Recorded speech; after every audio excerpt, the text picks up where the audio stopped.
আমার আল্লাহ রাব্বুল আলামিন বলে দিলেন, নামাজ পড়ো, রোজা রাখো, হজ করো, যাকাত দাও, মা বাবার খেদমত করো, বড়কে সম্মান করো, ছোটকে স্নেহ করো, এইগুলো সব ইবাদত।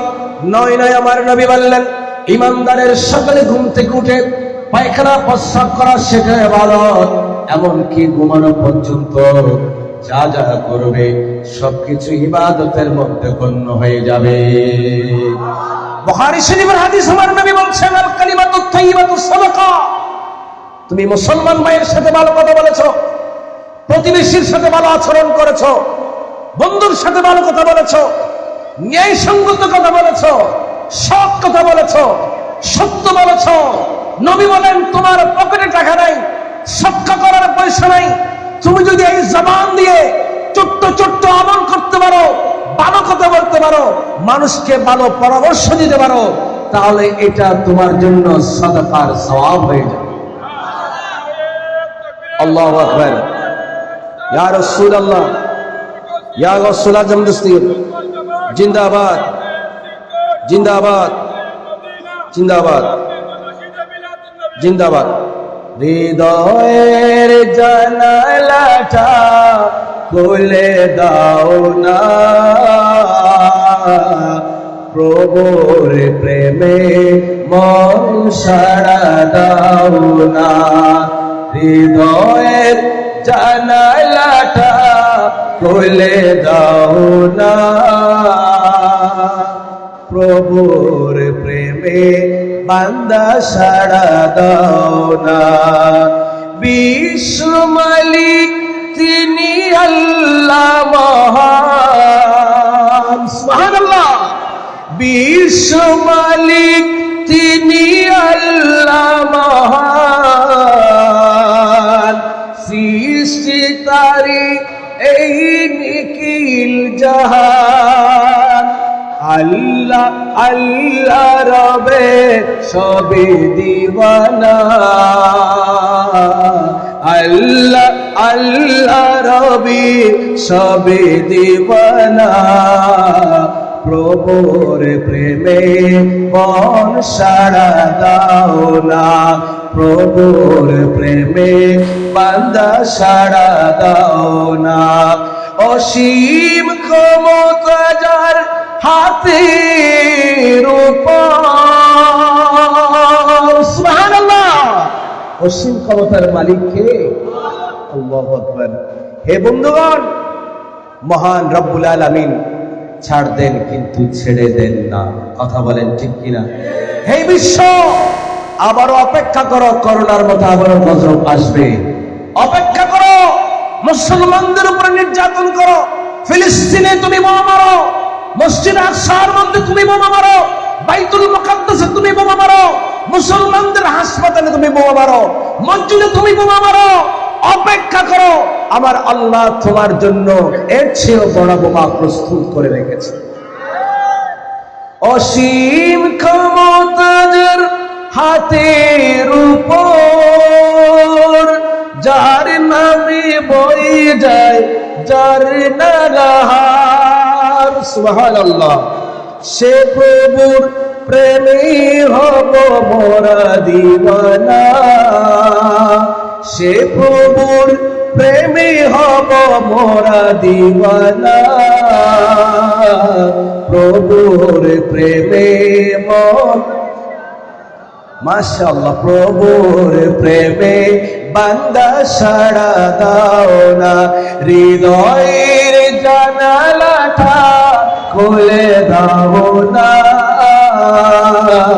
হৃদয়ের জানালাটা খুলে দাও না। প্রভুর প্রেমে বান্দা সাড়া, প্রভুর প্রেমে সাড়া দেওয়ার দরকার আছে না নাই? প্রভুর প্রেমে সাড়া দেওয়ার জন্যই তো আজকের মাহফিলে এসেছি।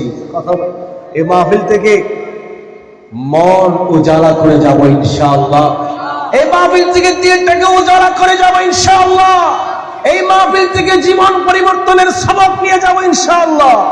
এই মাহফিল থেকে জীবনটাকে রওনা করার তালিম নিয়ে যাব ইনশাআল্লাহ। রাজি আছি কি নাই? হাত তুলে দেখাই, রাজি আছি কি নাই?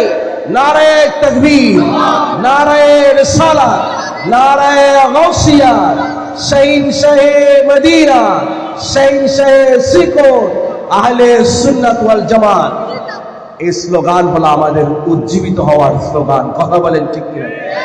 আমার বন্ধুগণ, বলতে চেয়েছিলাম, নামাজ পড়ার বাইরেও ইবাদত আছে না নাই? রোজা রাখার পরেও ইবাদত আছে না নাই? হজ করার পরে ইবাদত আছে না নাই? আমার নবী বলেন, লিল মুসলিমি আলাল মুসলিমি সিত্তু খিসালিন, এক মুসলমান আরেক মুসলমানের কাছে 6টা হক পাবে। ওয়ায়ুজিবুহু ইযা দাআহু, মুসলমান যখন বিপদে পড়ে তোমাকে ডাক দিবে, মুসলমান যখন সুখে পড়ে তোমাকে ডাক দিবে, মুসলমান বিবাহের অনুষ্ঠানে তোমাকে দাওয়াত দিলে তুমি যাবে। একইভাবে মুসলমান যখন বিপদে পড়ে তোমাকে ডাক দিবে, তখন তোমার সাড়া দেওয়ার দরকার আছে না নাই? কে বলেছেন? রাসূল বলেন। আমার নবী আরো বলেন, ও বন্ধুরে, তোমার মুসলমান ভাই প্রতিবেশী যখন ইন্তেকাল করবে, ওয়ায়াত্তাবিউ জানাজাতা, তার জানাজার নামাজের মধ্যে তুমি শরীক শামিল হয়ে যাবে।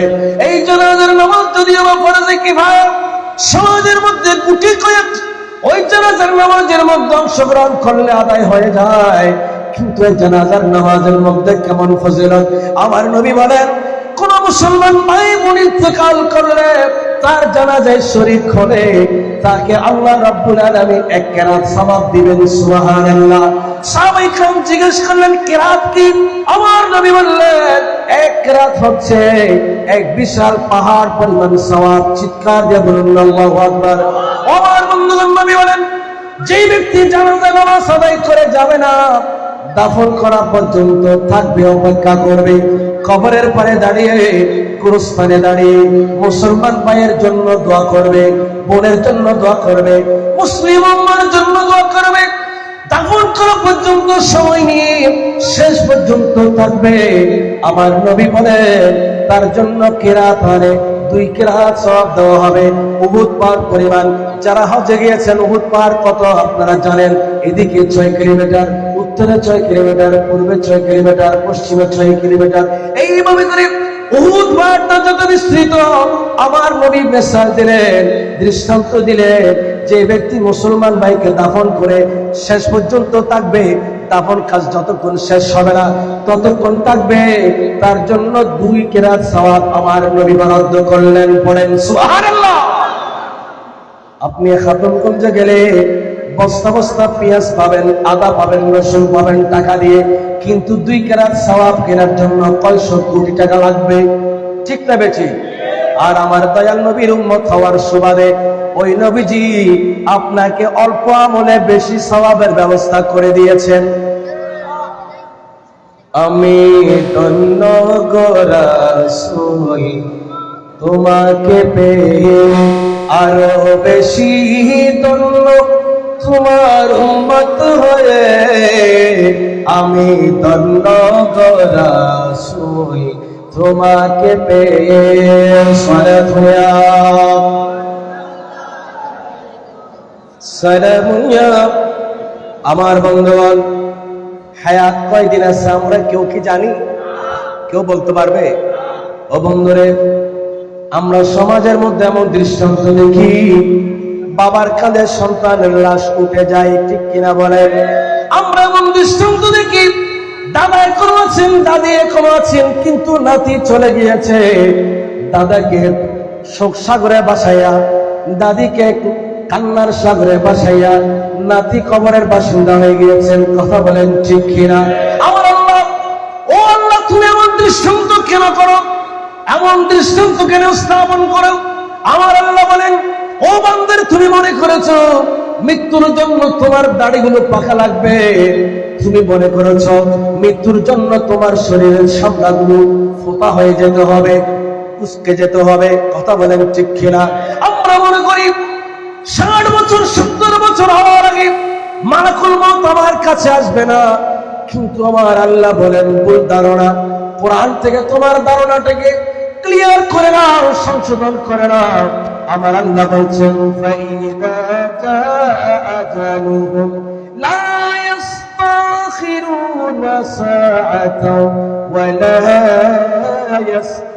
يستقدمون الله أكبر ও বন্ধুরা আমার আপনি বিদেশ যাবেন আমেরিকা যাবেন রাশিয়া যাবেন চীন যাবেন জাপান যাবেন লন্ডন যাবেন জার্মান যাবেন বিদেশের যে কোনো দেশে আপনি সফর করেন না কেন আপনার কাছে একটা মেসেজ আসবে অমুক তারিখ আপনার ফ্লাইট এতটার সময় আপনাকে এয়ারপোর্টে উপস্থিত থাকতে হবে ও বন্ধুরে মৃত্যুর মুখে সফরের জন্য আমার আল্লাহর পক্ষ থেকে কোনো মেসেজ আসবে না কোনো টিকিট আসবে না মালাকুল মউত এসে যাবে যে কোনো সময় আমার নবী বলেন উম্মত তুমি শুনে রাখো গভীর মনোযোগ দিয়ে তুমি শুনো তোমার দিমাগটাকে কাজে লাগাও মেমোরিটাকে তুমি কাজে লাগাও বিবেকটাকে একটু নাড়া দাও নবী বলেন মালাকুল মউত প্রত্যেক ইমানদারের ঘরে প্রত্যেক মুমিনের ঘরে প্রত্যেক মুসলমানের ঘরে প্রত্যেক বান্দার দরজায় দরজায় দৈনিক 5 বার এসে হাজিরা দিয়ে যায় জোরে বলেন না আল্লাহু আকবার কয়বার আসে ও বন্ধুরে নামাজ হলো 5 ওয়াক্ত মালাকুল মউত আপনার কাছে আসে 5 বার বন্ধুরে আমার ফজরের নামাজ কাজা করে আপনি ঘুমালেন ধরেন ফজরের নামাজের পরে ঘুমন্ত অবস্থায় ফজরের নামাজ যখন কাজা করেছে মালাকুল মউত এসে আপনার রূহ কবজা করে নিয়ে যায় আমার আল্লাহ জিজ্ঞেস করবে হে মালাকুল মউত হে আজরাইল আমার বান্দাকে তুমি কোন অবস্থায় পেয়েছো মালাকুল মউত বলবে ও আল্লাহ তোমার বান্দাকে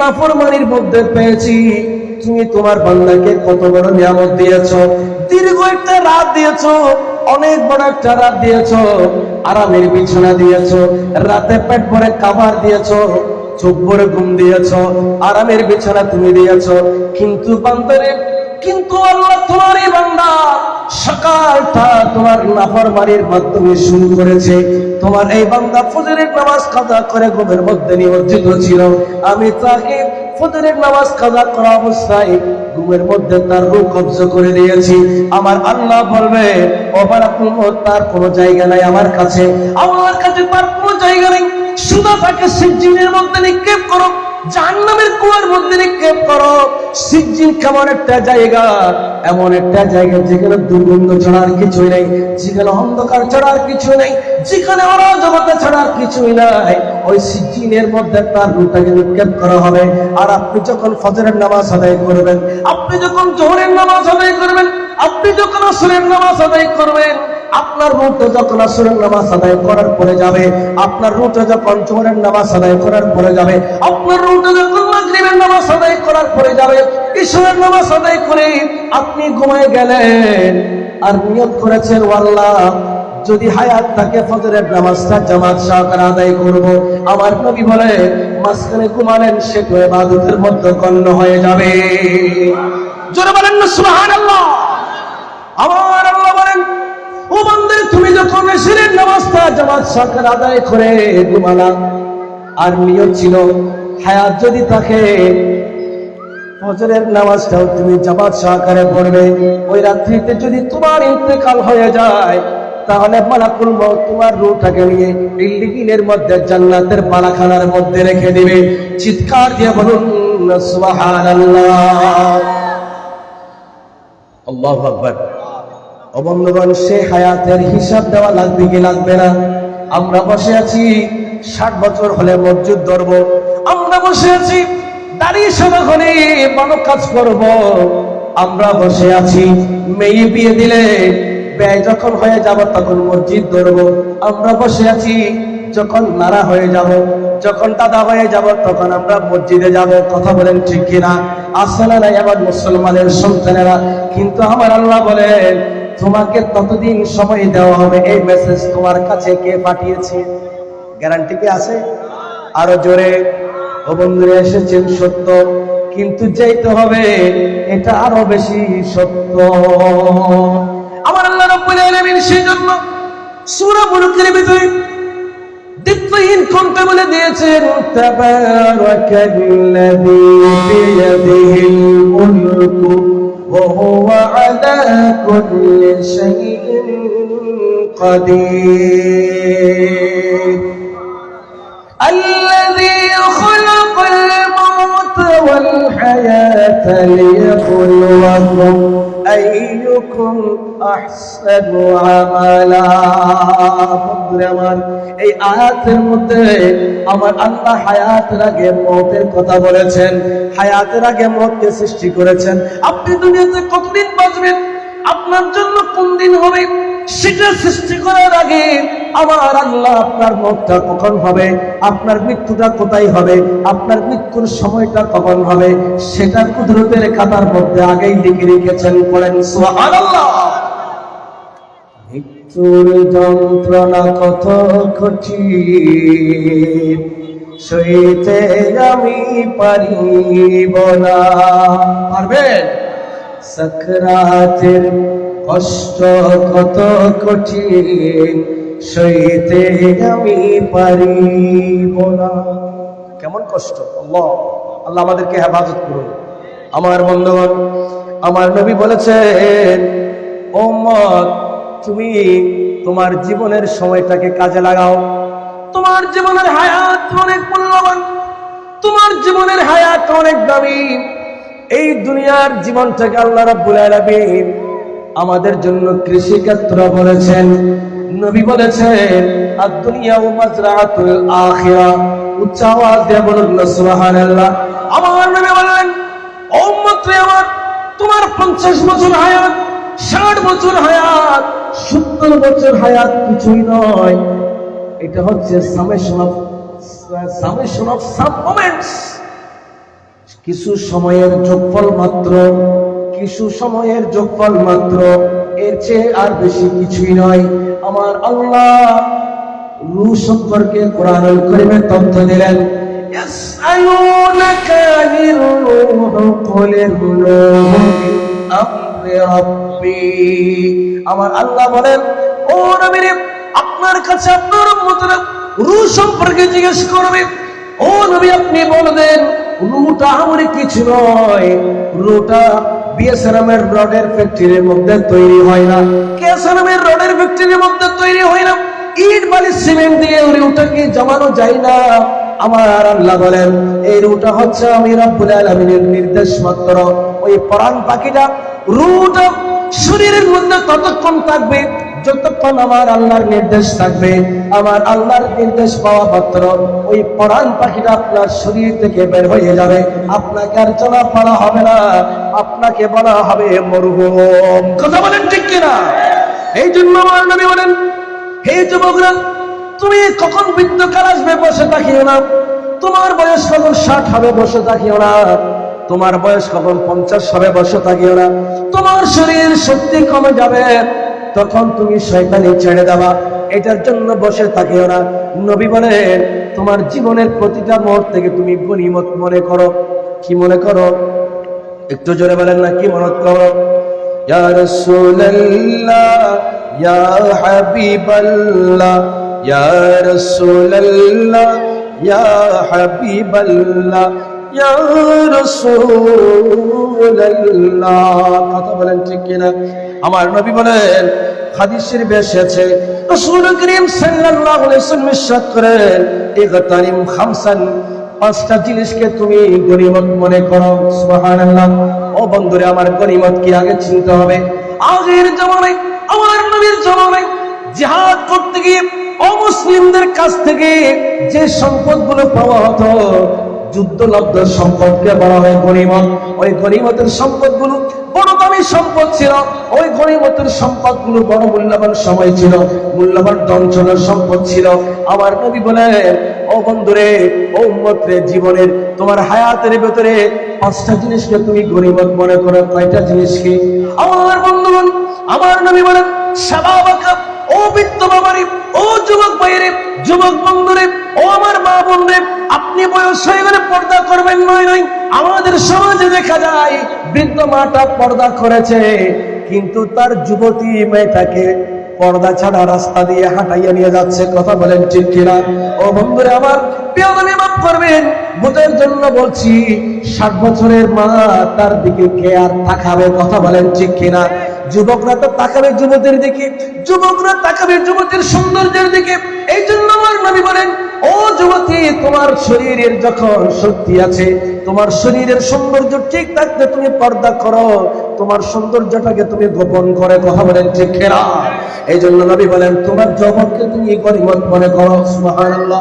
আমার নবী বলেন যুবক যখন রাতে অন্ধকারে সিজদায় পড়বে, আমার আল্লাহ কিয়ামতের ময়দানে 7 শ্রেণীর মানুষকে আরশের ছায়ার নিচে জায়গা দিবেন।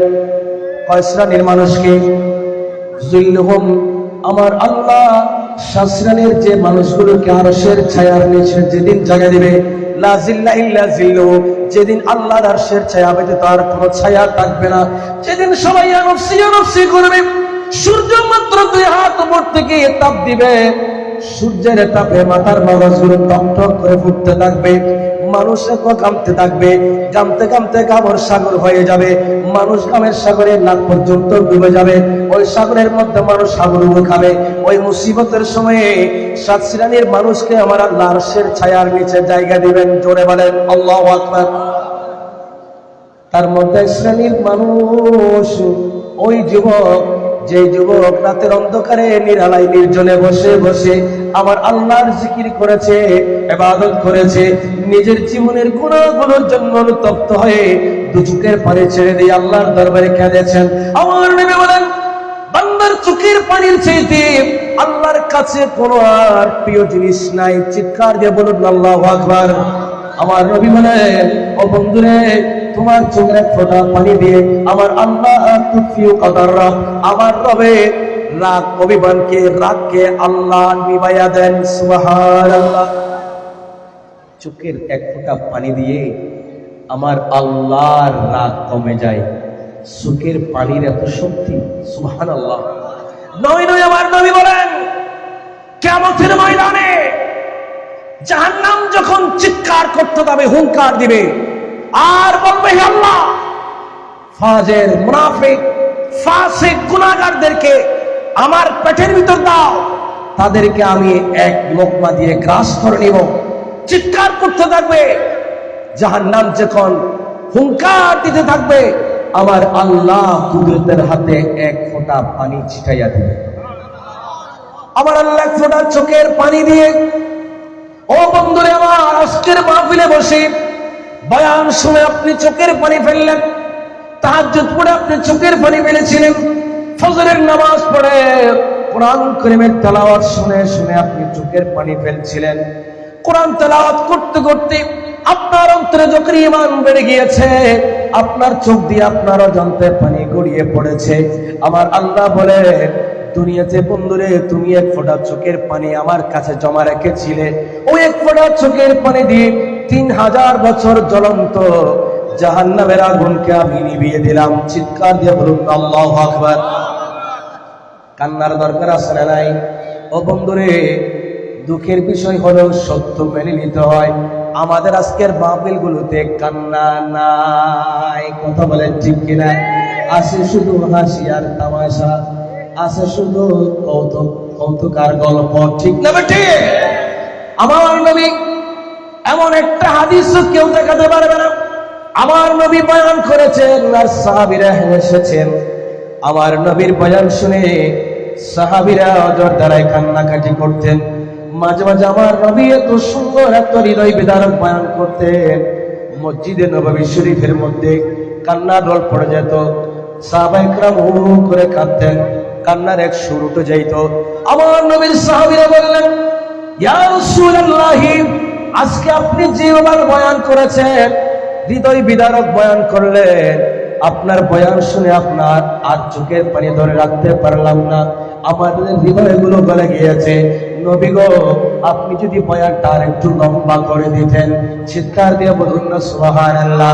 ও বন্ধুরে আমার, কিন্তু আজকের মাহফিলে এমন কিছু বক্তা আছে, এমন কিছু ওয়াইজ আছে, যারা আল্লাহর নবীর উম্মতকে কাঁদায় না, তারা শুধু হাসায়, তারা শুধু হাসায়। আমার নবী বলে, ও উম্মত, আমি যা জানি তোমরা যদি লাউ তাআলামু, তোমরা যদি জানতে, লাবাকাইতুম, তোমরা অবশ্যই অবশ্যই কাঁদতে, তোমাদের মুখে আর হাসি থাকতো না। আখিরাত সম্পর্কে আমি যা জানি তোমরা যদি তা জানতে, তোমরা এক মুহূর্তের জন্য হাসতে না, শুধু কাঁদতেই থাকতে। আমার আল্লাহ রাব্বুল আলামিন সেজন্য কোরআনুল কারীমে বলছেন, ফালইয়াদহাকু কালিলাও ওয়ালইয়াবকু কাসীরা। বান্দা তুমি কম হাসো, বেশি বেশি করে কাঁদো, চিৎকার দিয়ে বলুন সুবহানাল্লাহ। দুনিয়াতে আপনি কাঁদবেন আর আপনি সাকরাতের বিছানায় হাসতে থাকবেন। এমন জীবন তুমি করিবে গঠন, মরণে হাসিবে তুমি, কাঁদিবে ভুবন। কথা বলেন ঠিক কিনা? আমার নবী এসেছেন সেই জীবন গঠন করে দেওয়ার জন্য। বুইস্তু মুআল্লিমা লিউতাম্মিমা মাকারিমাল আখলাক। নবী বলেন, আমি এসেছি তোমার চরিত্রের মধ্যে যে কলঙ্ক ছিল সেটা পরিষ্কার করে দেওয়ার জন্য। উম্মত তুমি জাহান্নামী ছিলা, তোমাকে জান্নাতি করার জন্য এসেছি। উম্মত তোমার চোখে পানি ছিল না, তোমার চোখে পানি আনার জন্য আমি এসেছি। তোমার অন্তরে আল্লাহর ভয় ছিল না, আমি এসেছি তোমার অন্তরে আল্লাহর ভয় তৈরি করার জন্য। তোমার হৃদয়ে নবীর প্রেম ছিল না, তোমার অন্তরে আল্লাহর প্রেম ছিল না, আমি এসেছি তোমার অন্তরে আল্লাহর প্রেম সৃষ্টি করার জন্য। কথা বলেন ঠিক কিনা? আমার নবী বলছেন, হে যুবক, তোমার যৌবনকে তুমি গনিমত মনে করো, বড় মূল্যবান সম্পদ মনে করো। Youth is the golden season of life. যৌবন কাল হচ্ছে জীবনের সোনালী অধ্যায়। কথা বলেন ঠিক কিনা? এই যৌবন যখন হারিয়ে যায় তখন মানুষ আফসোস করে, হতাশা আছে, মানুষের শরীরে ব্যথা আসে, দুঃখ আসে, কষ্ট আসে, শরীর অচল হয়ে যায়, ইবাদত করতে কষ্ট হয়ে যায়, রাত ৩টার সময় ঘুম থেকে জাগ্রত হওয়া কষ্টকর হয়ে যায়। কথা বলেন ঠিক কিনা? বয়স্ক বাবারা তাদের কাছে জিজ্ঞেস করেন, তারা বলেন এখন আগের মতো আর গভীর রাতে উঠতে পারি না, ফজরের নামাজে উঠতে খুব কষ্ট হয়। এই জন্য নবী বলেন, যুবক, তোমার যৌবন কালের ইবাদত আমার আল্লাহর কাছে বেশি প্রিয়। যুবকদের ইবাদতের দিকে আসার দরকার আছে না নাই? আমার বন্ধুগণ, আমার নবী বলেন, এই যৌবন ফুরিয়ে যাওয়ার আগে সেই যৌবনকে তুমি গনিমত মনে করো। আমার নবী আরো বলছেন, ওয়াসিহাতিকা ক্বাবলা সাকামিকা। হে আমার উম্মত, তোমার এখন সুস্থতা আছে, সুস্থতা আল্লাহর দেওয়া বড় নিয়ামত। কথা বলেন না ঠিক না বেঠিক? আমার নবী বলেন, হে উম্মত, তোমার শরীরের সুস্থতাকে রোগ আসার আগে তুমি গনিমত মনে করো। তোমার শরীরে যখন বিভিন্ন রোগ বাসা বাঁধবে তখন ইবাদতে আর শান্তি পাবে না, রিয়াজতের মধ্যে আর শান্তি পাবে না, দীর্ঘ সময় আর বসতে পারবে না, দীর্ঘ সময় আল্লাহর সামনে আর দাঁড়াতে চাইলেও দাঁড়াতে পারবে না। কথা বলেন না বাবারা ঠিক না বেঠিক?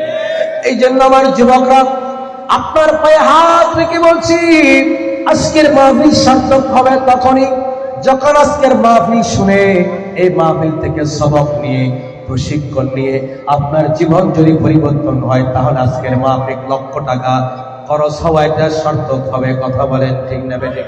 আমার নবী বলেন, শরীর যখন সুস্থ ইবাদত বেশি করো। আরেক হাদিসের মধ্যে নবী ইরশাদ করেন, সুস্থ থাকা অবস্থায় তুমি বেশি বেশি ইবাদত করেছিলে, দৈনিক 100 রাকাত নামাজ পড়েছিলে, অসুস্থ হয়ে যাওয়ার কারণে আর ইবাদত করতে পারছো না, হাসপাতালের বেডে শুয়ে আছো, নামাজ পড়তে পারছো না। আমার আল্লাহ সুস্থ অবস্থায় যে ইবাদত করেছিলেন সেটার অনুপাতে আপনাকে সওয়াব দিয়ে দিবে। কেমন দয়ালু আমার আল্লাহ! সুবহানাল্লাহ বলেন। এই জন্য সুস্থতাকে গনিমত মনে করে এটাকে ব্যবহার করার দরকার আছে না নাই? আসছে আল্লাহুম্মা সাল্লি আলা সাইয়্যিদিনা মাওলানা মুহাম্মাদ ওয়া আলা সাইয়্যিদিনা মাওলানা মুহাম্মাদান। একটু মুহাব্বতের আওয়াজে আল্লাহুম্মা সাল্লি আলা মাওলানা মুহাম্মাদ ওয়া আলা আলি সাইয়্যিদিনা। কয়টা গেল? 2টা গেল। যৌবন কালকে ফুরিয়ে যাওয়ার আগে গনিমত মনে করো, রোগ আসার আগে সুস্থতাকে গনিমত মনে করো। সুবহানাল্লাহ। তিন নম্বরে আমার নবী বলছেন ওয়াগিনাকা ক্বাবলা ফাকরিকা, অভাব আসার আগে তোমার ধনাঢ্য প্রাচুর্যতা এটাকে তুমি গনিমত মনে করো। টাকা যখন ছিল তখন দ্বীনের জন্য খরচ করেন নাই, টাকা যখন ছিল মসজিদে দান করেন নাই, টাকা যখন ছিল মাহফিলের জন্য খরচ করেন নাই। আর আজকে টাকা ফুরিয়ে গেছে, অভাব এসে গেছে, আপনি আফসোস করছেন। সেজন্য নবী বলছেন তোমার কাছে যখন দৌলত থাকবে ওটাকে তুমি গনিমত মনে করে সঠিক কাজে তোমার ধন দৌলতকে দ্বীনের কাজে, সৎ পথে, ন্যায় পথে, আল্লাহর রাস্তায় তোমার দৌলতকে তুমি ব্যবহার করো। চট্টগ্রামের ভাষায় একটা কথা আছে, রব থাকতে হাঁটো, দম থাকতে, ঠিক আছে না ভাই, বাড়ো, ঠিক না? রব যখন আছে তখন হাঁটো, তখন গাড়িতে ছড়িও না। বৃদ্ধ বয়সে যখন হাঁটতে পারবে না তখন সে সময়ের জন্য জমা রাখো। আর তোমার কাছে দৌলত যখন আছে ওটাকে তুমি সময় মতো বন্টন করো। দৌলত যখন ফুরিয়ে যাবে, মন চাইবে আজকের আজিমুস-শান নুরানী মাহফিলে 1000 টাকা ডোনেশন দেই, কিন্তু পকেটে তো টাকা নাই। যখন ছিল তখন তো এগুলোতে খরচ করেন নাই, তখন তো প্যাকেজ অনুষ্ঠানে, পার্টি ফার্স্ট নাইটে, মেলার মধ্যে খরচ করেছেন। এটার হিসাব দিতে হবে কি হবে না?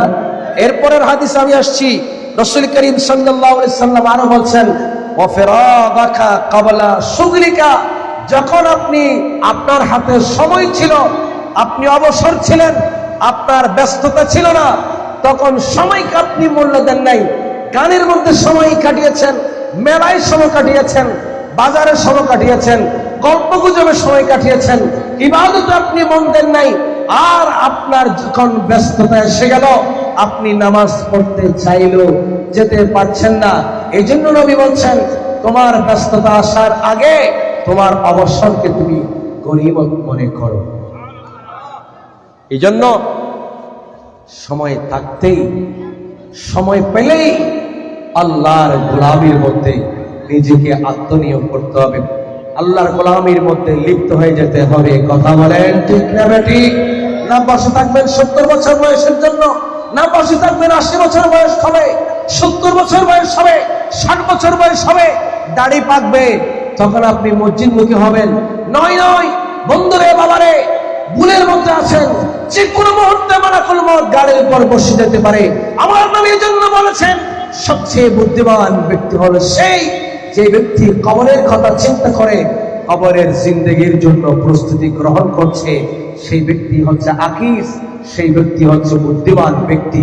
পড়েন সুবহানাল্লাহ। আমার নবী বলছেন ও হায়াতাকা ক্বাবলা মাউত, তোমার মৃত্যু আসার আগে হায়াতকে, জীবনকে তুমি গনিমত মনে করো। মৃত্যু হয়ে যাওয়ার পরে আপনি কোটি চেষ্টা করলেও কি একটা সিজদা দিতে পারবেন?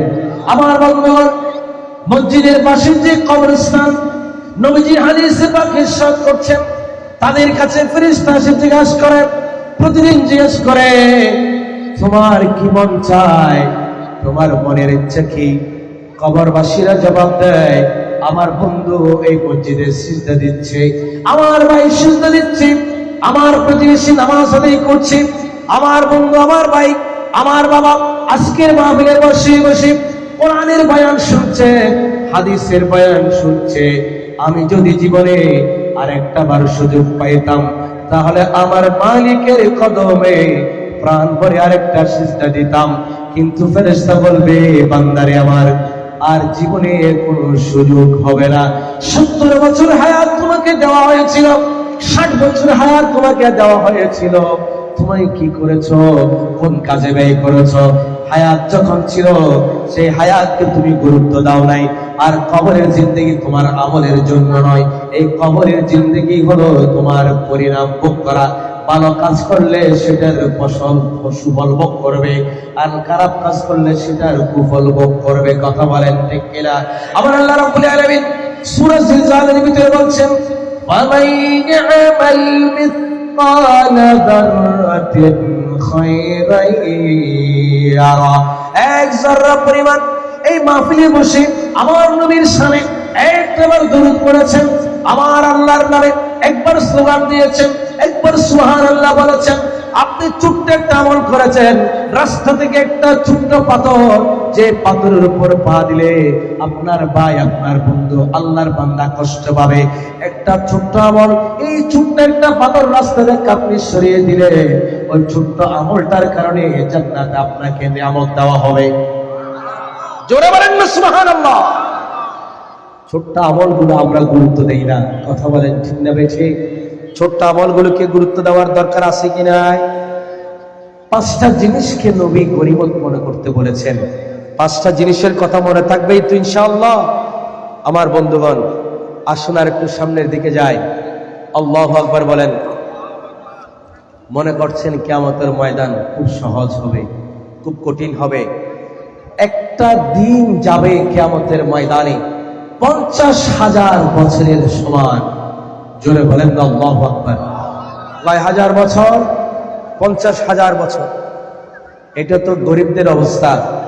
আমার নবী হাদিসে পাক ইরশাদ করছেন, কিয়ামতের ময়দানে গরিব যারা, দুনিয়াতে যারা অসহায়, গরিব, টাকা ছিল না, পয়সা ছিল না, ভালো মতো খেতে পারে নাই, পড়তে পারে নাই, লাইফটাকে এনজয় করতে পারে নাই, মনে বড় দুঃখ ছিল, তীব্র রোদের মধ্যে, রোদের তীব্রতায় পিঠটাকে পোড়াইয়া পোড়াইয়া কাজ করতে হয়েছিল, বৃষ্টির পানিতে ভিজে ভিজে কাজ করতে হয়েছিল, মনে কষ্ট আছে না নাই? আমার নবী বলেন, ওয়াহশুরনি ফি যুমরাতিল মাসাকিন, হে আল্লাহ, আমার গরিব উম্মত, গরিব উম্মতেরা যারা সারাদিন কষ্ট করে রাতের বেলা আমার মাহফিলের কথা শুনলে দৌড় দিয়ে চলে গিয়েছে, নবীর কথা শুনলে চোখ দিয়ে পানি ঝরিয়েছে, আর নবীর দ্বীনের কথা বললে ঘরে আর বসে থাকতে পারে নাই, নবীর দ্বীনের জন্য বের হয়ে গিয়েছে, আর হাইয়া আলাস সালাহ বললে মুয়াজ্জিনের কণ্ঠে আওয়াজ শোনার সাথে সাথে গরিবরা মসজিদে ছুটে গিয়েছে। ও আল্লাহ, আজকে কিয়ামতের ময়দানে আমি আমার গরিব উম্মতদের সাথে থাকতে চাই। আপনি দুনিয়াতে মন্ত্রীর সাথে বসতে পারেন নাই, এমপির সাথে বসতে পারেন নাই, আপনি বড় পয়সাওয়ালার সাথে বসতে পারেন নাই, মন দুঃখ আছে, কিন্তু আমার নবী কিয়ামতের ময়দানে বলবেন, হে উম্মত, তুমি দুনিয়াতে অনেক কষ্টের মধ্যে ছিলা, অনেক বেদনার মধ্যে ছিলা, মনক্ষুণ্ণ ছিলা, আজকে কিয়ামতের ময়দানে আমি নবী তোমাকে রহমতের চাদরের নিচে জায়গা দিয়েছি। আরো জোরে বলেন না সুবহানাল্লাহ। ভালো যত বাসতে হয় নবীকে বাসো, যৌবন যদি দিতে হয় নবীকে দিও, নবী তারানে ওয়ালা, নবী বাঁচানে ওয়ালা, নবী তারানে ওয়ালা, নবী বাঁচানে ওয়ালা, সেই নবীর মুহাব্বতে দরুদ পড়িও, ভালো যত বাসতে হয় নবীকে বাসো, জীবন যদি দিতে হয় নবীকে দিও, নবী তারানে ওয়ালা, নবী বাঁচানে ওয়ালা, সেই নবীর মুহাব্বতে মিলাদ পড়িও, ভালো যত বাসতে হয় নবীকে বাসো। সালাত নিয়া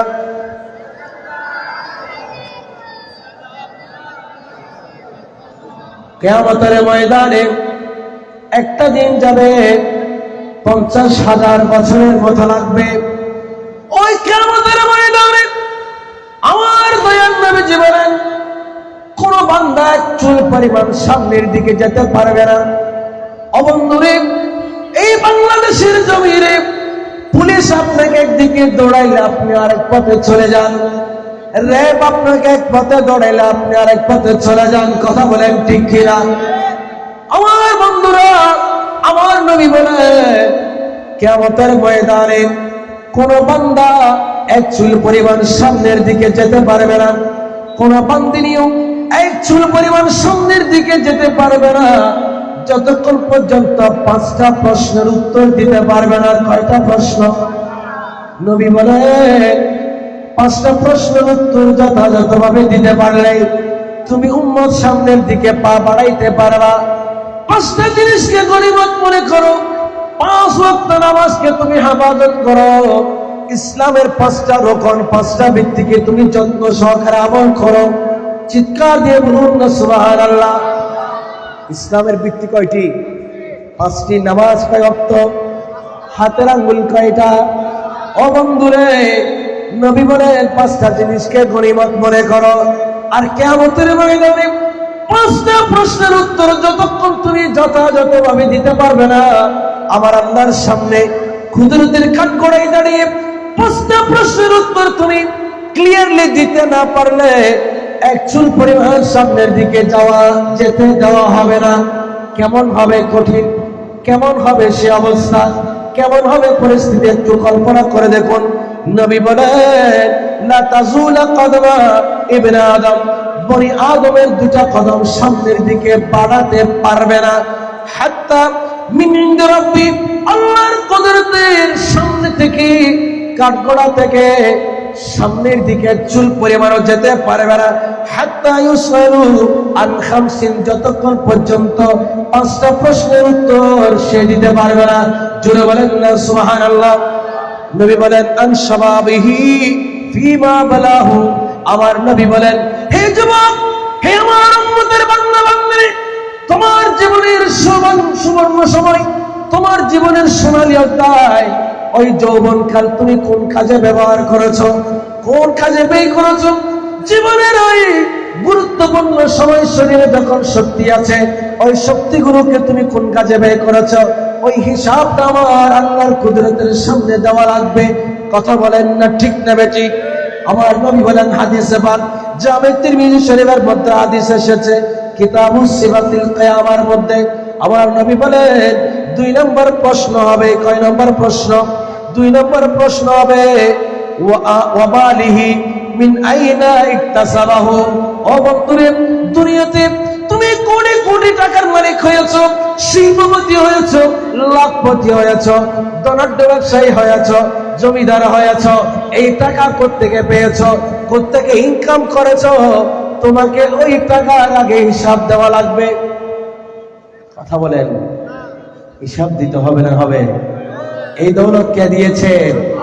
আল্লাহ দিয়েছেন। হিসাব এক পাই পাই করে হিসাব দিতে হবে। হিসাব দেওয়া ছাড়া এক কদম সামনের দিকে যেতে পারবে? অতএব হিসাব করে ইনকাম করতে হবে। কথা বলেন ঠিক কিনা? আমার আল্লাহ বলেন আহাল্লাল্লাহু বাইআ ওয়া হারামার রিবা। একটু সামনের দিকে আসবেন আপনারা কষ্ট করে, একটু সামনের দিকে। ইয়া রাসূলুল্লাহ, ইয়া হাবিবাল্লাহ, ইয়া রাসূলুল্লাহ,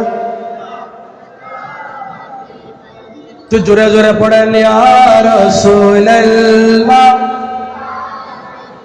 পড়েছি হাদিসে দেখিলে আপনাকে, জীবনের গুনাহ জড়িয়া পড়ে, নবী দিবেন গো দেখা দয়া করিয়া। ইয়া রাসূলুল্লাহ, ইয়া রাসূলুল্লাহ,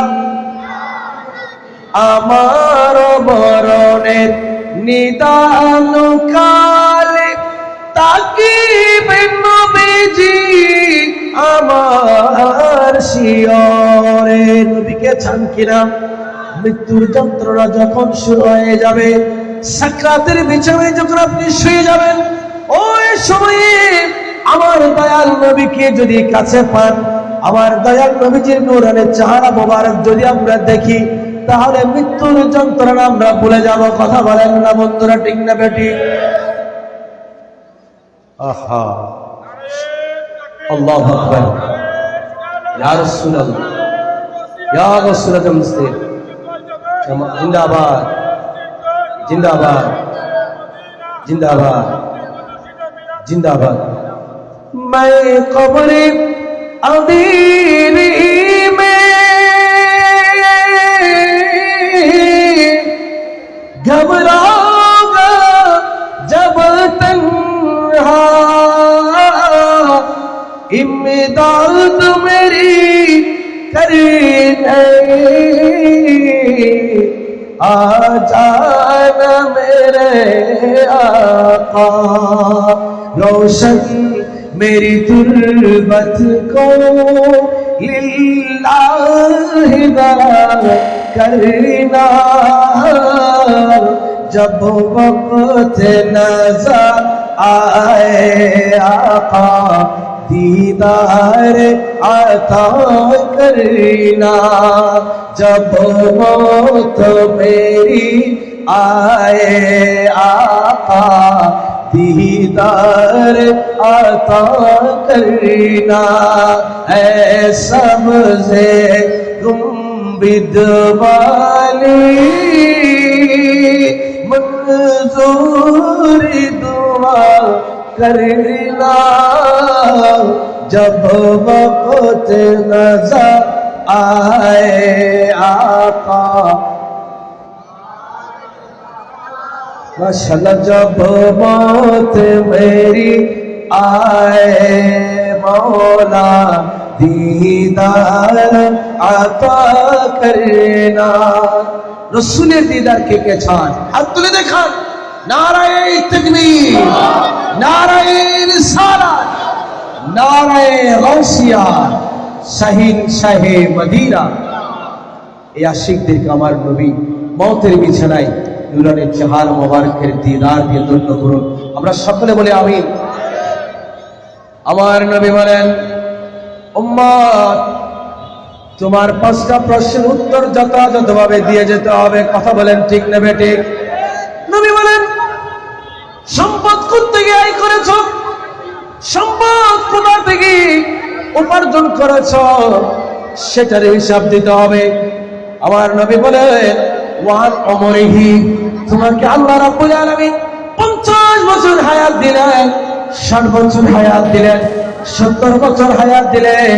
এটা আমার মালিকের পক্ষ থেকে তোমাকে নিয়ামত দেওয়া হয়েছে। কথা বলেন ঠিক না বেঠিক? আমার নবী বলেন, উম্মত রে তোমার হায়াত এই নিয়ামত তুমি কোন কাজে ব্যয় করেছো, কোন কাজে ব্যবহার করেছো? হায়াতের মূল্যবান সময় তুমি কোন কাজে ব্যবহার করেছো সেটার হিসাব দেওয়া লাগবে কি লাগবে না? ওই প্রশ্নের উত্তর না দিয়ে বান্দা তুমি এক চুল পরিমাণ সামনের দিকে যেতে পারবে না। কয়টা প্রশ্ন গেল? 3টা প্রশ্ন গেল। কয়টা প্রশ্ন গেল? 3টা প্রশ্ন গেল। আমার নবী বলেন, ওয়ামাযা ওয়াফি ওয়ামালিহি মিন আইনা ইকতাসাবা, প্রত্যেক আয় করেছো, ওয়াফিমা আনফাকাহু, আর মাল কোন কাজে ব্যয় করেছো, কোথা থেকে আয় করেছো? একটা প্রশ্ন উত্তর দিতে হবে। ওই মাল আমার কোন কাজে ব্যয় করেছো, কোন পথে ব্যয় করেছো, সে প্রশ্নের উত্তরে দিতে হবে। 4টা প্রশ্নের উত্তর গেল। আমার নবী বলেন, ওয়ামাযা আমিলা ফিমা ইলম, তোমাকে আল্লাহ রাব্বুল আলামিন মেহেরবানি করে ইলম দিয়েছিল, বিবেক দিয়েছিল, তোমাকে জ্ঞান দিয়েছিল। তোমার নাম মানুষ, তোমার ভিতরে মনুষ্যত্ব আছে। আর হায়াওয়ান কাকে বলে?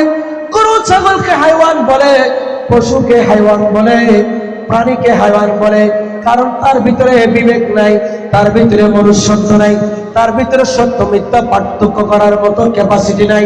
মানুষের তোমার ভিতরে সত্য মিথ্যা পার্থক্য করার ক্যাপাসিটি আছে বলে তোমাকে মানুষ বলা হয়, তোমাকে হাইওয়ানের নাতেক বলা হয়। এই জন্য আমার নবী বলে, তোমাকে যে বিবেকটা দেওয়া হয়েছে, সত্য মিথ্যা পার্থক্য করার যে জ্ঞান তোমাকে দেওয়া হয়েছে, ওই জ্ঞান তুমি কোন কাজে ব্যয় করেছো, কোন জায়গায় তুমি ব্যয় করেছো, কোন পথে তুমি ব্যয় করেছো, ওই জ্ঞানের হিসাব তোমাকে দিতে হবে। প্রশ্নের উত্তর তোমাকে দিতে হবে।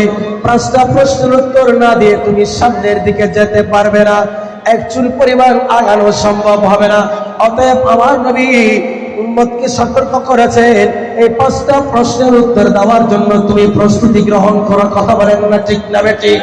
এই জন্য আমার আল্লাহ রাব্বুল আলামিন বলেন, আল্লাযী খালাকাল মাউতা ওয়াল হায়াতা লিয়াবলুয়াকুম আইয়ুকুম আহসানু আমালা।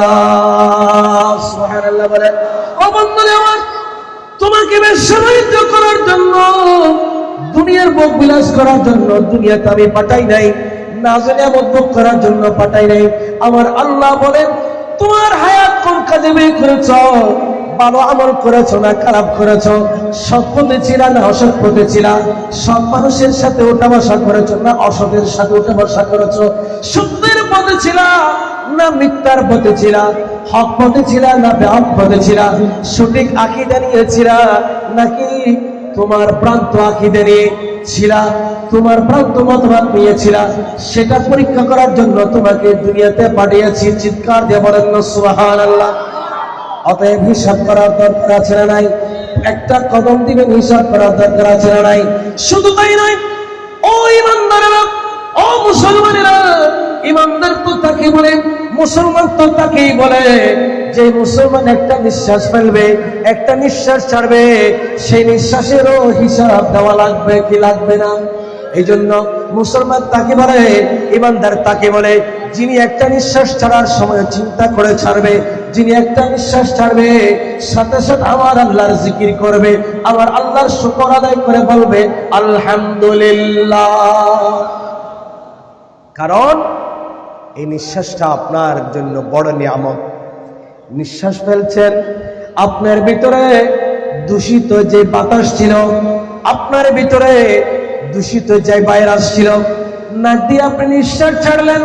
ও বন্ধুরে, এখানে এতগুলো মানুষের জমায়েত হয়েছে, হাজার হাজার মানুষের জমায়েত হয়েছে, গরম লাগে কি লাগে না? মানুষের নিঃশ্বাস ছাড়ে, ওই নিঃশ্বাস গরম না ঠান্ডা? কথা বলেন ঠিক না বেঠিক? ও বন্ধুরে, গাড়ির সিলিন্ডার ফ্যাট থেকে যে ধোঁয়া বের হয়, যে বাতাস বের হয়, ওই বাতাস গরম না ঠান্ডা?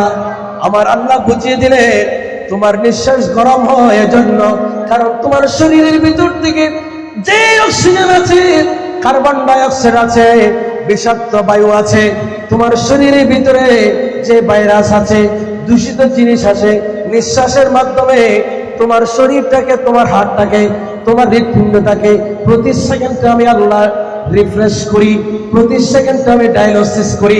চিৎকার দিয়ে বলুন আল্লাহু আকবার।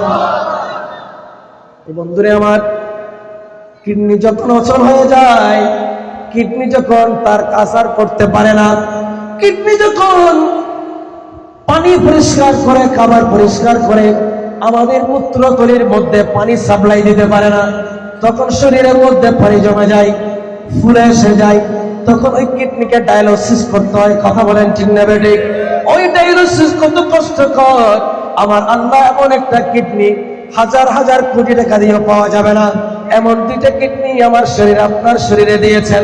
প্রতি মুহূর্তে আমার আল্লাহ আপনার শরীরের মধ্যে পানিগুলোকে ডায়ালিসিস করছেন, আপনার শরীরের খাদ্যগুলোকে ছেঁকে ছেঁকে, যেগুলো আপনার শরীরের জন্য দরকার, রক্ত উৎপাদন হওয়ার জন্য যে উপাদানগুলো দরকার, আপনার শরীরে শক্তি উৎপাদন হওয়ার জন্য যে এলিমেন্ট দরকার, যে উপাদানগুলো দরকার, সেগুলো আপনার শরীরে জমা রেখে সেগুলো পয়েন্টে পয়েন্টে আল্লাহ রাব্বুল আলামিন পাঠাইয়া দিয়া, যেগুলো উচ্ছিষ্ট সেগুলো কিডনির মাধ্যমে আমাদের পায়খানার মধ্যে বের করে দেয়, প্রস্রাবের মাধ্যমে বের করে দেয়।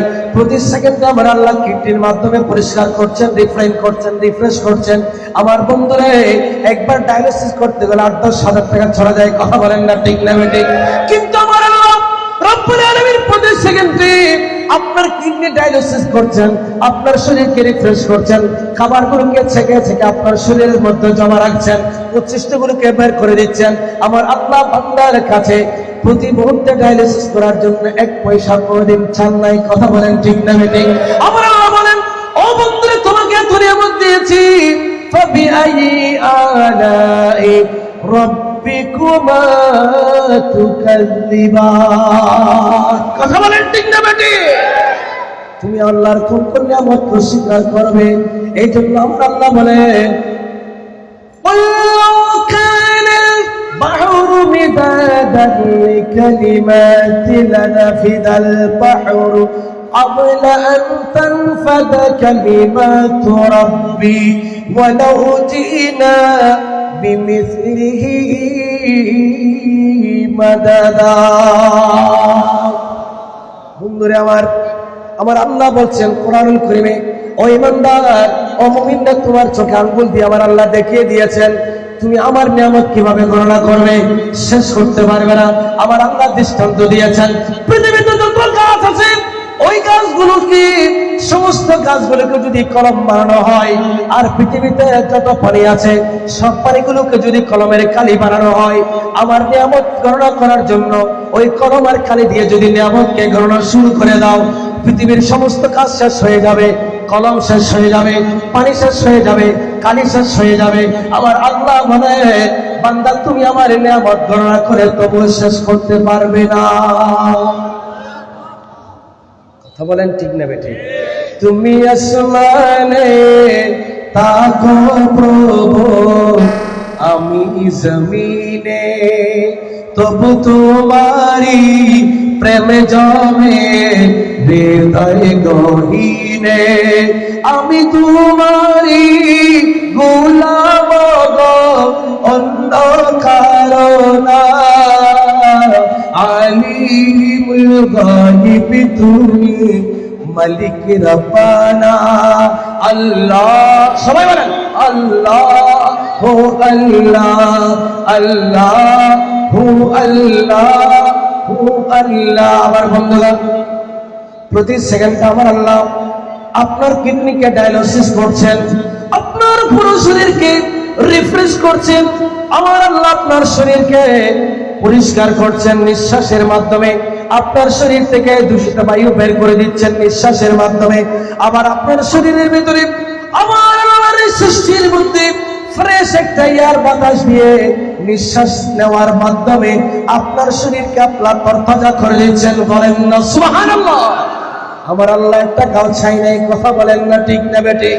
ও বন্ধুরে আমার, একটা নিঃশ্বাসের কত দাম। আপনি একটু করোনাকালীন সময়ের দিকে দেখেন, একটা অক্সিজেন দিতে গেলে আপনি যদি একটা ভালো মানের হাসপাতালে যান, প্রতিদিন অক্সিজেনের বিল আসবে 30 থেকে 40 হাজার টাকা। কথা বলেন না ঠিক না বেঠিক? অথচ আমার আল্লাহ আপনাকে এভাবে হাজার হাজার কোটি টাকার অক্সিজেন দিয়েছেন, নিঃশ্বাস দিয়েছেন, ফ্রেশ বাতাস দিয়েছেন, একটা পয়সাও বিল আমার আল্লাহকে দিতে হয় নাই। ঠিক না বেঠিক? আমার আল্লাহ বলেন, ও বান্দারে আমার, তোমাকে আমি crore crore litre, crore crore crore litre oxygen দিয়েছি, তোমার কাছে একটা কানা করি আমি চাই না, তোমার কাছে একটা পয়সা আমি বিল চাই না। বন্ধুরে আমার, আল্লাহ তুমি আমার কাছে কি চাও? আমার আল্লাহ বলেন, ওয়ামা খালাকুতুল জিন্না ওয়াল ইনসা ইল্লা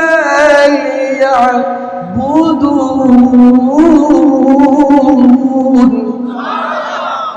আমার আল্লাহ বলেন, তোমার কাছে বিল চাই না, তোমার কাছে এটার বিনিময় চাই না, এটার কোনো অজুহাত তোমার কাছে চাই না, কোনো টাকা পয়সা চাই না, তোমার কাছ থেকে আমি শুধু গোলামিটা চাই। কি চাই? গোলামি চাই। ও বন্ধুরে আমার, কদমে কদমে, নিঃশ্বাসে নিঃশ্বাসে আমার আল্লাহর গোলামি করতে হবে কি হবে না? আমার বন্ধু, আপনি একজন স্বাধীন মুসলমান, নামাজে যাওয়ার সময় আপনার আছে, চাইলে সিজদায় যাওয়ার সুযোগ আপনার আছে, চাইলে কোরআনুল কারীম নিয়ে বসে যাওয়ার সুযোগ সময় আপনার আছে, চাইলে আপনি মসজিদে গিয়ে তাসবিহ পড়ে পড়ে জিকির করার সময় আপনার আছে, কিন্তু করেন না। ও বন্ধুরে আমার, একটা দৃষ্টান্ত যদি আপনার সামনে আনে আপনি বুঝবেন আপনি কেমন নিয়ামতকে হাতছাড়া করছেন। হযরত ইমাম গাজ্জালী তার কিতাবের নাম মাকাসিবাতুল কুলুবের ভিতরে একটি ঘটনা এনেছেন। ওই ঘটনা বলে আমার আলোচনা শেষ করব। আমার বন্ধুগণ, একজন ব্যবসায়ী, একজন পয়সাওয়ালা জমিদার, তার ঘরের মধ্যে একজন কাজের লোক রেখেছেন, কৃতদাস রেখেছেন। কি রেখেছেন বন্ধুরা? আমার ঘরে, আপনার ঘরে, পয়সাওয়ালার ঘরে কাজের লোক আছে না নাই? সার্বক্ষণিক মালিকের তাবেদারি করতে হয়, আছে না নাই? আমার বন্ধুগণ, একজন জমিদার, একজন পয়সাওয়ালা ব্যক্তি, তার ঘরের মধ্যে একজন কৃতদাস থাকবে। বাজার থেকে একজন কৃতদাস খরিদ করে নিয়ে আসলো, কিনে নিয়ে আসলো। কেনার সময় ওই খরিদ 3টা শর্ত দিলেন। কয়টা শর্ত দিলেন? গভীর মনোযোগ দেন, এদিকে মনোযোগ। আমার বন্ধুগণ, এই ঘটনা শুধু ঘটনা বলার জন্য নয়, এখান থেকে শিক্ষা নিতে হবে, নিজের জীবনকে পরিবর্তন করতে হবে, জীবনটাকে রাঙাইতে হবে নবীর আদর্শে। কথা বলেন না ঠিক না ঠিক? আমার জীবন সাজাবো মাদানী রঙে, আমার জীবন মরণ রাঙাবো মাদানী রঙে। সেই রঙে রেঙেছিল, সেই রঙে রেঙেছিল, সেই রঙে রঙিন হলে আল্লাহ রাসূল থাকিবেন আমার সঙ্গে। আমার জীবন মরণ রাঙাবো মাদানী রঙে। সেই রঙে রেঙেছিল নবীর সব সহচর, হযরত আবু বকর, ওমর, উসমান, হায়দার। কথা বলেন ঠিক না বেটি? জীবন মরণ সপে ছিল, জীবন মরণ সপে ছিল নবীর প্রেমের রঙে। আমার জীবন মরণ রাঙাবো মাদানী রঙে। আমার নবীর জীবনটা কিরকম? আমার নবী বলেন, আম্মা জান আয়েশা বলেন, আমার নবী তিনি ছিলেন মাসুম, যার জীবনে কোনো গুনাহ নাই। আছে না কি বন্ধুরা আমার? কিছু মুসলমান আছে নবীর জীবনে গুনাহ আছে, বলে না বলে? তার আমার নবীর উম্মত হবে কি করে? কথা বলেন ঠিক না বেঠিক? আমার নবীর মহতরম বিবি আম্মা জান আয়েশা বলেন, ইয়া রাসূলুল্লাহি, ইয়া হাবিবাল্লাহ, আপনি তো মাসুম নবী, আপনার তো কোনো গুনাহ নাই, এরপরেও সারাদিন আপনি দ্বীনের দাওয়াত দেন। আপনি কষ্ট করে মক্কার অলি-গলি ঘুরে ঘুরে, উত্তপ্ত রোদের মধ্যে আপনি দ্বীনের দাওয়াত দেন, মদিনার অলি-গলি ঘুরে ঘুরে আপনি দ্বীনের দাওয়াত দেন। সারাদিন তো কষ্ট করেন, এরপরে আপনি রাতের বেলা গভীর রাতে ঘুমের আরামের বিছানা ছেড়ে দিয়ে আপনি মাওলার জন্য দাঁড়িয়ে যান। আমার নবী বলে, আমার নবী মহতরম বিবি আম্মা জান আয়েশা বলেন, আমার নবীজি রাতে এত লম্বা সময় দাঁড়াতেন, ফাতাফাররাত, আমার নবীর নূরানি পা মুবারক ফুলে যাইতো, এমন ভাবে ফুলে যেত মনে হতো এমন এখন এই নবীর পা মুবারক ফেটে রক্ত বের হবে। ও আমার বন্ধুরে, বিবি আমার নবীর পক্ষে সাক্ষী দেয়। ঘরের বিবি যদি স্বামীর পক্ষে সাক্ষী দেয়, তাহলে আল্লাহ খুশি হয় না খুশি হয়? ঘরের বিবি যদি স্বামীকে ভালো বলে, আমার নবী বলেন সেই স্বামী হচ্ছে উত্তম স্বামী। আম্মা জান আয়েশা বলেন, ও জগতের নবী উম্মতেরা শোনো, নবী গভীর রাত্রিতে এত লম্বা সময় দাঁড়িয়ে থাকতেন, নবীর পা মুবারকগুলো ফুলে ফুলে রক্ত বের হয়ে যাওয়ার উপক্রম হতো। আমার নবী কে অনলাইন করতেন, এত লম্বা সময় দাঁড়িয়ে থাকতেন, নবী কান্নাকাটি করতেন। কান্না করতে করতে আমার নবীর নূরানি দাড়ি মুবারক ভিজে যাইতো, আমার নবীর জুব্বা মুবারক ভিজে যাইতো। নয় নয়, আমার নবীর নূরানি চোখের নূরানি পানি বের হয়ে ওই মুসল্লা পর্যন্ত ভিজে যাইতো। আম্মা জান আয়েশা বলে, আমার নবী যে জায়গাটাতে দাঁড়িয়ে দাঁড়িয়ে কামান লাল করতেন, ওই জায়গাটা ভিজে যাইতো। আমি জিজ্ঞেস করতাম, ইয়া রাসূলুল্লাহি, ইয়া হাবিবাল্লাহি, আল্লাহ তো আপনার জীবনে কোনো গুনাহ রাখেন নাই, আপনি তো মাসুম নবী, এরপরে কার জন্য এত কাঁদেন, কার জন্য এত দীর্ঘ সময় দাঁড়িয়ে থাকেন, রাতের পর রাত, ঘন্টার পর ঘন্টা আপনি কেন দাঁড়িয়ে থাকেন? আমার নবী বলেন, হে আয়েশা, ফালা আব্দুল শাকুরা, আল্লাহ আমাকে নবীদের সরদার বানিয়েছেন। পড়েন না সুবহানাল্লাহ। আমার আল্লাহ আমাকে নবীদের ইমাম বানিয়েছেন, সবচেয়ে বেশি উম্মতের মালিক বানিয়েছেন, আমাকে হাউজে কাউসারের মালিক বানিয়েছেন, আমাকে মাকামে মাহমুদের মালিক বানিয়েছেন, আমাকে শাফাআতে কুবরার মালিক বানিয়েছেন। নয় নয়, দুনিয়াতে যত নিয়ামত আছে আমাকে কাউসার দান করেছেন। আমরা বলেন, ইন্না আ'তাইনাকাল কাউসার, নবীরে দুনিয়াতে যত ভালো আছে, দুনিয়াতে যত উত্তম বৈশিষ্ট্য আছে, আমি সবকিছু আপনি নবীকে দিয়ে দিলাম। পড়েন সুবহানাল্লাহ। আমার নবী বলেন, আমার আল্লাহ আমাকে এত বেশি নিয়ামত দিয়েছেন, আমি নবী ওই রবের শুকরিয়া আদায় করার জন্য রাতের পর রাত দাঁড়িয়ে দাঁড়িয়ে আমার মালিকের শুকর আদায় করি। আফালা আবদান শাকুরা, আমি কি শুকর গুজার বান্দা হব না? ওই সারে গুনাহের জন্য কাঁদি না, আমি কাঁদি সুখের কান্না, আমি কাঁদি আনন্দের কান্না। পড়েন সুবহানাল্লাহ। আমি কাঁদি আমার উম্মতের গুনাহ মাফ করানোর জন্য, আমি কাঁদি আমার গুনাহগার উম্মতের জন্য। নবী তারানেওয়ালা, নবী বাঁচানেওয়ালা। কথা বলেন ঠিক না? নবীর কি কোনো গুনাহ আছে? নবী যা করেছেন, নবী দৈনিক 70 বার ইস্তিগফার করেছেন। আরেক riwayate এসেছে 100 বার ইস্তিগফার করতেন। এটা নবীর গুনাহ আছে এইজন্য ইস্তিগফার করেননি, নবী ইস্তিগফার করেছেন উম্মতের গুনার জন্য। ওই নবীর জন্য না খেদে, ওই নবীর জন্য মিলাদ উদযাপন না করে, মাহফিল না সাজিয়ে তোমার জন্য সাজাবো, তোমার ফতোয়া নেব? ইসকারাম কা করো শুকর কেসে আদা, ইসকারাম কা করো শুকর কেসে আদা, जो करम मुझ पे मेरे नबी ने किया, मैं सजाता हूँ सरकार की महफिले, मैं सजाता हूँ सरकार की महफिले, मुझको हर गम से रब ने बरी कर दिया, इस करम का करो शुक्र कैसे अदा।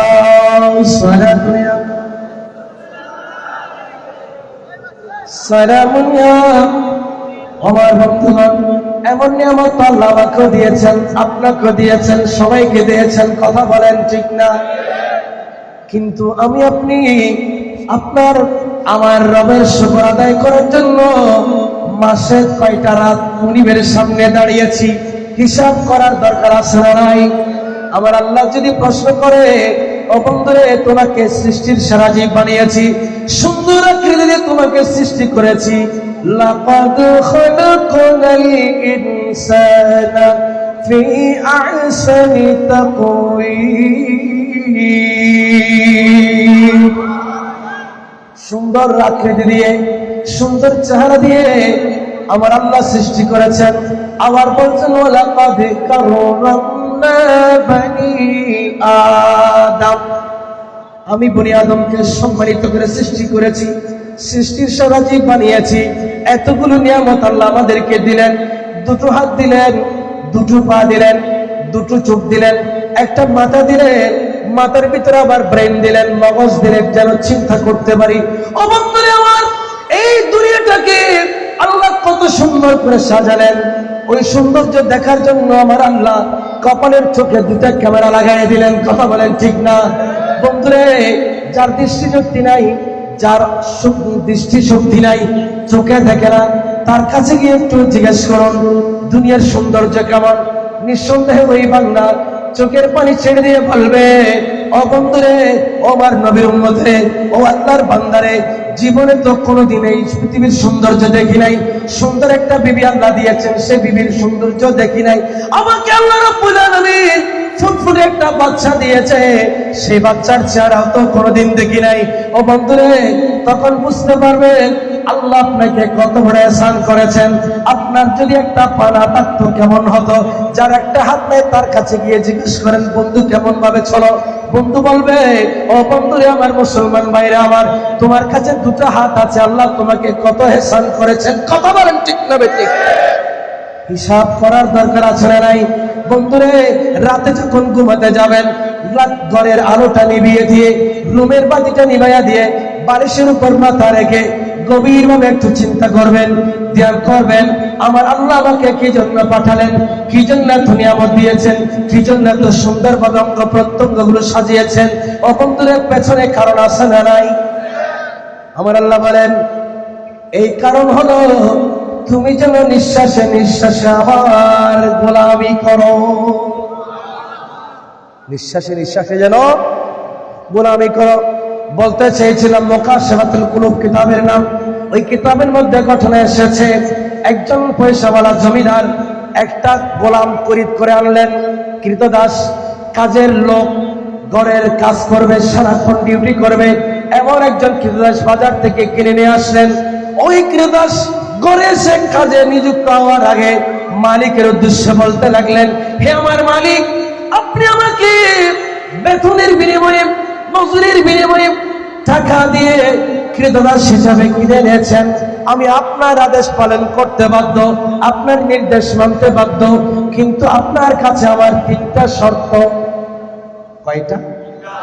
এক নাম্বার শর্ত হলো যখন আজান হবে, ফরজ নামাজের সময় যখন হয়ে যাবে, আপনি আমাকে আর কোনো ডিউটি দেবেন না।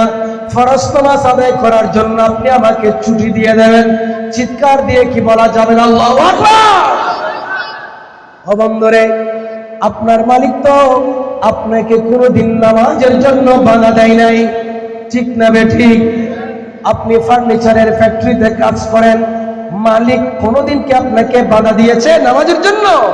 কিন্তু আপনি তো যান নাই কোনোদিন। আমার বন্ধুরে, আমার আল্লাহ বলেন, ইন্নাস সালাতা আলাল মুমিনিনা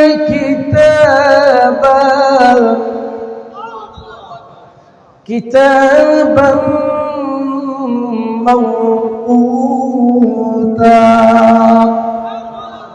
সময় মতো নামাজ ফরজ হয়েছে, সময় অনুযায়ী নামাজ পড়তে হবে। ফজরের নামাজ যদি এশারের ওয়াক্তে গিয়ে পড়েন, আপনি কি দুপুরের ভাত রাতে খেয়েছেন নাকি? সকালের ব্রেকফাস্ট, সকালের নাস্তা আপনি দুপুরে খেয়েছেন নাকি? ও বন্ধুরে, নিজের বেলায় শুনবা না, কিন্তু আমার রবের দায়িত্বের ব্যাপারে আপনি ফাঁকি দিলেন। আমার আল্লাহ সহ্য করেছেন, ছাড় দিয়েছেন, কিন্তু ছেড়ে দেন নাই। কথা বলেন ঠিক না বেটি? আমার আল্লাহর নাম হলো রহমান, আমার আল্লাহর নাম হলো রহিম। এই জন্য এত নাফরমানি করার পরেও এক সেকেন্ডের জন্য আমার আল্লাহ রিজিক বন্ধ করেন নাই, অক্সিজেন বন্ধ করেন নাই। দুপুরে গুনাহ করেছেন, রাতে সুযোগ দিয়েছে। রাতে গুনাহ করেছেন, সকালে সুযোগ দিয়েছে। সকালে গুনাহ করেছেন, বিকেলে তওবার দরজা খুলে দিয়েছে। আমার আল্লাহ বান্দাকে বারবার ডাকেন। আমার নবী বলে, বন্ধুরে, তুমি রাতের অন্ধকারে গুনাহ করেছো, আমার আল্লাহ দিনের বেলা তোমার জন্য কুদরতের হাত বাড়াইয়া দিয়েছে যেন তুমি তওবা করতে পারো। আর দিনের আলোতে গুনাহ করেছো, রাতের অন্ধকারে আমার মুনিব কুদরতের হাত বাড়াইয়া দিয়েছে যেন তুমি রাতের অন্ধকারে চোখের পানি ছেড়ে দিয়ে কেউ যেন না দেখে নিরালায় বসে, নির্জনে বসে আমার মালিকের জন্য বসে বসে কেঁদে কেঁদে যেন তওবা করতে পারো। আল্লাহু আকবার। ইয়া রাসূলুল্লাহ, ইয়া গাউসুল আযম মুসলিম, জিন্দাবাদ জিন্দাবাদ। একটু পানি দেন, পানি। আল্লাহুম্মা সাল্লি আলা মাওলানা মুহাম্মাদ ওয়া আলা সাইয়্যিদিনা। এই কণ্ঠ কার নিয়ামত? প্রতিদিন চলছে মালিকের দয়া, দুইটাও চলে। কথা বলেন ঠিক না বেঠিক? আল্লাহর দেওয়া নিয়ামত বলে এটার কয় নাই, লয় নাই। বান্দার দেওয়া যদি হতো, বান্দার তৈরি হলে এটাতে টোল পড়ে যাইত, কয় হয়ে যেত। কথা বলেন ঠিক? সলাতুনিয়া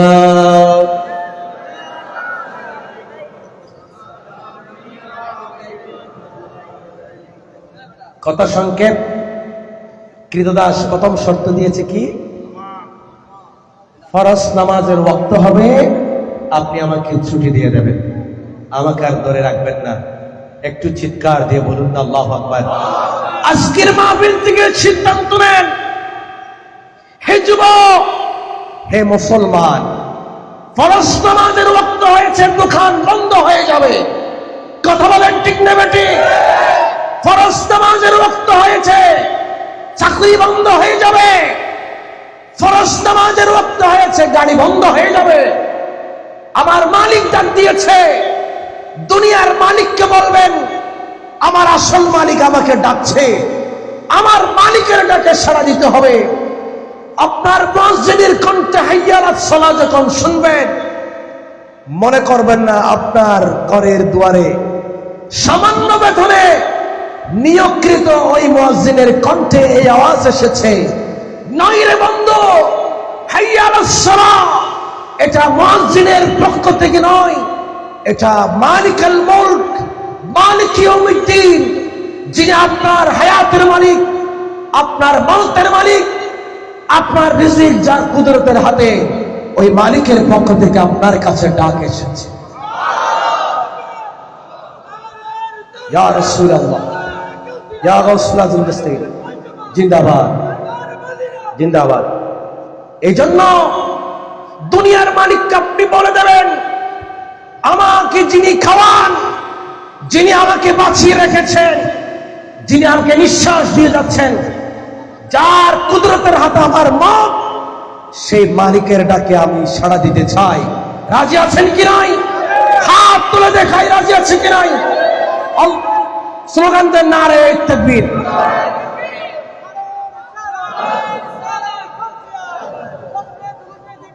জিন্দাবাদ।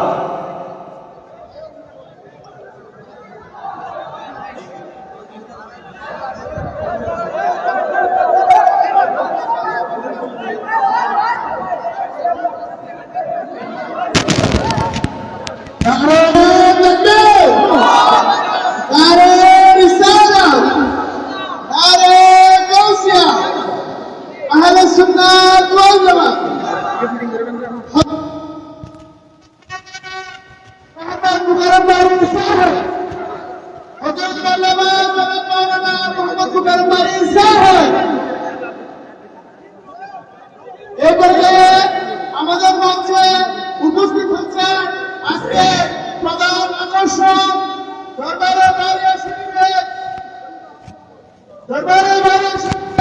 সাহেবের সাথে দানশীল হযরতুল আল্লামা জনাব মাওলানা মুফতি সৈয়দ মোহাম্মদ মুকাররম বারী সাহেব, হযরতুল আল্লামা জনাব মাওলানা মুফতি মুকাররম বারী সাহেব।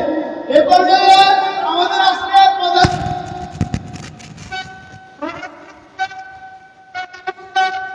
সদস্য বিন্দু মুকাররম বারী সাহেব হুজুরকে ফুল দিয়ে বরণ করে নিচ্ছেন অত্র মাহফিলের সদস্য বিন্দু। মারহাবা বলেন সবাই, মারহাবা বলেন। মারহাবা মারহাবা মারহাবা।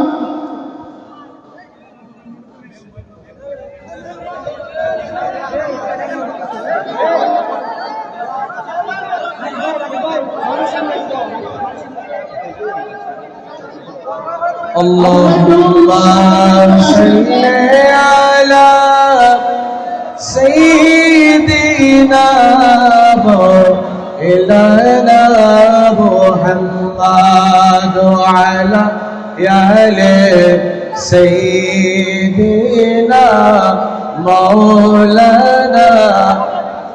আমাকে আর 5টা মিনিট সময় দেবেন আপনারা? 5টা মিনিট সময় দেবেন? যার জন্য আমরা বসে আছি তিনি এসেছেন, আপনারা খুশি না বেজার? সবাই বলেন মাশাআল্লাহ, আলহামদুলিল্লাহ, আহলান সাহলান, মারহাবা মারহাবা। আমি 5টা মিনিট সময় নিচ্ছি। ওই কৃতদাসের 2 নম্বর শর্ত, একটু সুযোগ দেন, একটু সুযোগ। লা ইলাহা ইল্লাল্লাহ, লা ইলাহা ইল্লাল্লাহ,